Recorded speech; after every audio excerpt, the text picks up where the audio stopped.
হ্যাঁ ভাবি, দেখলামই তো সবাই বানাইতেছে, আপনিও বানাইছেন, আপনারটা অনেক সুন্দর হয়েছে। আসলে আমিও বানাইতাম, আমার ভালো একটা স্মার্টফোন নাই তো। পরিবারের জন্য খাটতে খাটতে জীবনটা শেষ, ভালো একটা স্মার্টফোন কিনবো ওটার সুযোগই হইলো না। আসলেই তো, আম্মা তো আমার সব কিছুই দিছে, আর আজকে একটা সামান্য স্মার্টফোনের লেগে আম্মা কষ্ট পাইতেছে। আমার কিছু একটা করতে হইব। ভাগ্যিস বিকাশের সেভিংস অপশনটা ছিল। 6 মাস ধরে আমি বিকাশের সেভিংসে অল্প অল্প করে টাকা জমাইতেছি একটা ভালো ট্যুরের জন্য। ট্যুর অন্য কখনো দিব। আম্মুর ফোনটা প্রয়োজন, আম্মুর এই টাকা দিয়ে একটা ফোন নিয়ে দিই।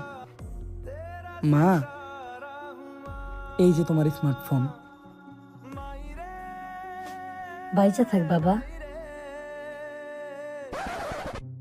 কিন্তু আম্মা মোবাইলটা দিয়ে করবোটা কি?